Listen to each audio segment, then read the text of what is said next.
Oke, assalamualaikum warahmatullahi wabarakatuh. Kita ketemu lagi ya dengan saya pemateri keamanan komputer, dasar keamanan komputer, Ivan Prihandi. Sekarang yang kita bahas ini apa nih, geng?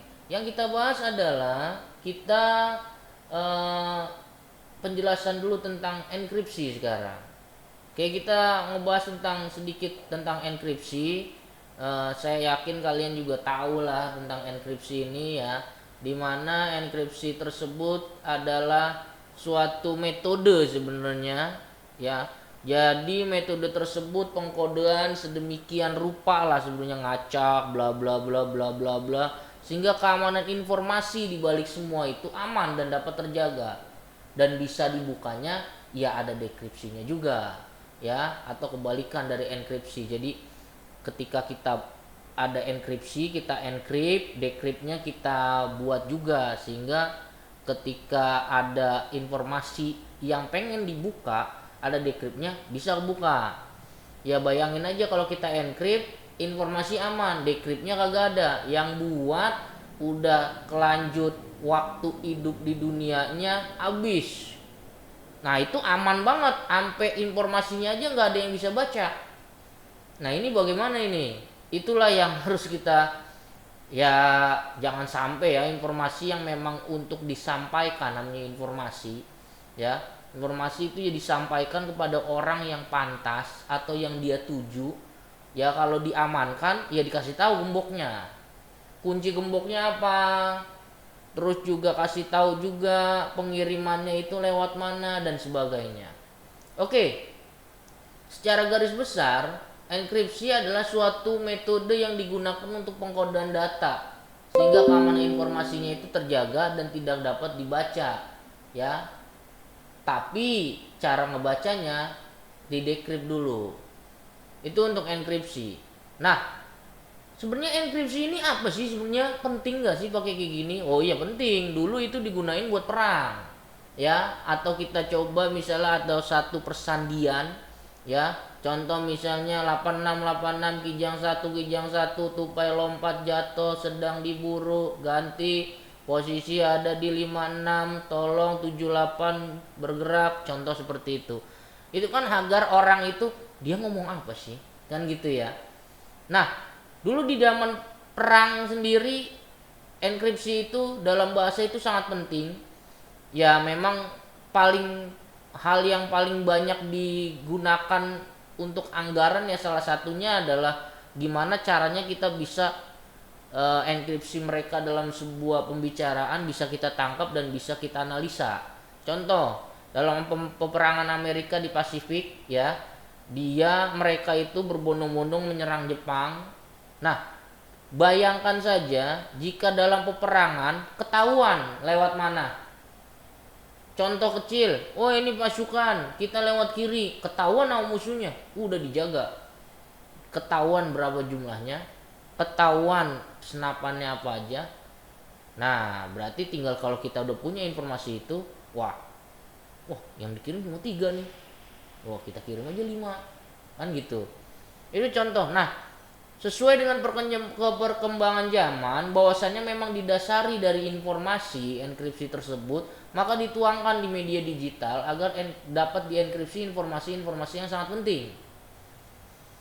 Contoh kecil, ketika kita mengirim file menggunakan media yang gratis seperti halnya Google, Hotmail, terus juga Yahoo dan segala macam Yahoo dan segala macamnya, dia pertama dilihat dulu, di scanning virus dulu ya, di scanning virus. Lalu saat kalian memberikan izin untuk dibaca dan diedit ya, ada juga yang kalian berikan izin untuk view aja, ada juga yang tidak diberikan izin untuk melihat. Nah itu kan salah satu bentuk juga suatu informasi yang diamankan dan diberikan fasilitas dari pihak penyedia sendiri.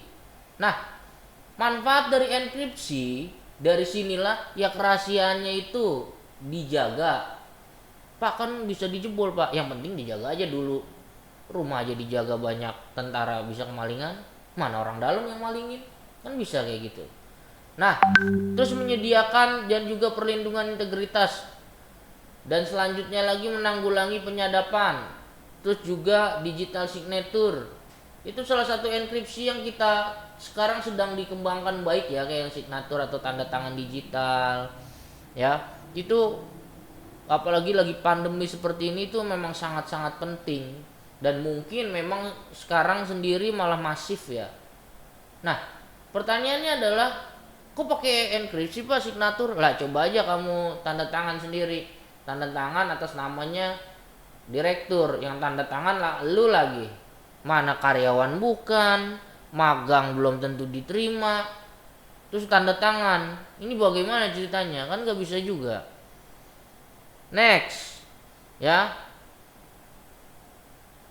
Ada kelebihan dan kekurangan. Contoh kecil, komputer digunakan untuk orang baik jadinya baik. Isinya ada yang ngaji, di situ video YouTube-nya juga dengerin murotal. Terus isi komputernya itu yang baik-baik, terjemahan. Terus juga ada lagi tentang pembahasan-pembahasan kalbu. Contoh kecil kayak gitu.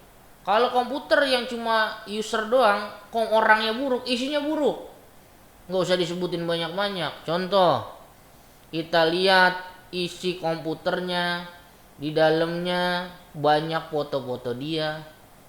Mana foto begitu ya, foto orang SMP, SMA, kan gitu ya, dia lagi SMP, dia lagi SMA, isinya juga berantakan ya, belum lagi nggak dirawat. Karena tergantung dari orang, apapun yang kita punya itu tergantung dari orangnya gitu ya. Begitu juga ada plus minus di situ, sama seperti enkripsi ada plus minusnya. Kerugiannya ada beberapa, salah satunya adalah saat misalnya digunakan untuk informasi yang penting yang tidak boleh orang lain tahu, maka otomatis orang jahat pun juga memiliki hal tersebut dong, hak tersebut. Dia bikin sandi segala macem, penyandian segala macem, enkripsian, dikirim sama temennya yang jahat juga. Besok kita pelorotin nih anak. Nggak ada yang tahu. Besok kita datang, kita ambil handphonenya nih. Kita juga nggak ada yang tahu. Itu contoh kecil aja ya. Apalagi kalau teroris ini kita bawa nih petasan nih ya, petasan banting kita bawa nih ya, kita mau ngaget-ngagetin orang-orang bule nih ya, contoh gitu. Nah, terus juga ada yang bisa, contoh kecil ketika kita udah menyimpan sebuah rekaman dan mereka bisa menembus enkripsi kita dan akhirnya dia enkripsi sendiri agar kita tidak bisa melihat rekamannya, itu bisa jadi juga pesan yang tidak bisa dibaca ya, yang sebenarnya pesan tersebut pesannya yang memang untuk kejahatan. Itu plus minus sebenarnya. Begitu juga dengan metode enkripsi yang semakin lama semakin berkembang ya, dari mulai MD2, 4, 5, SHA, RC4, BASE64 ya. Kalau MD Entertainment itu bukan ya, itu isinya ada banyak-banyak artis di situ lagi syuting lah. Nah, bagaimana caranya kita itu membuat sebuah enkripsi? Enkripsi itu mudah. Cobalah kalian ya, kalau kalian sendiri ini dicoba sendiri dalam tugas kalian. Pilihlah salah satu enkripsi dari MD2 sampai BASE64, lalu terapkan di web ya, enkripsi dan dekriptnya. Diterapkan. Itu tugas kita ya. Coba kalian terapkan, terserah kalian pilih salah satu, nggak masalah ya. Versinya itu versi web aja biar banyak yang, karena udah tersebar yang versi web udah banyak banget. Pilih aja salah satu dari MD2 sampai BASE64. Ini tugasnya pertemuan kita yang ketiga. Coba kalian cari, kalian pasang ya. Lalu setelah kalian pasang, hasilnya kalian coba jabarkan, dikirim di assignment tugas di pos Fasilkom Mercu Buana. Oke? Kalian sekali lagi kalian pilih enkripsi, terserah mau yang MD2 atau enggak BASE64, terserah MD2, MD4, MD5, SHA, RC4, BASE64, terserah kalian pilih salah satu aja. Kalian terapkan, setelah itu kalian bahas ya, kalian resume kesimpulannya ini, kelebihan dan kelemahannya seperti apa, kirim ke assignment di pos, jangan sampai enggak. Oke, kalau menurut saya, keterangan ke saya sebentar aja untuk masalah penerangan tentang enkripsi ini. Kalian lebih banyak ke praktek dengan tugas saya dan simpulkan kebaikan kekurangannya, kirim ke pos Fasilkom ya, jangan sampai enggak, ditunggu. Dan terima kasih telah menyaksikan siaran-siaran ini ya. Assalamualaikum warahmatullahi wabarakatuh.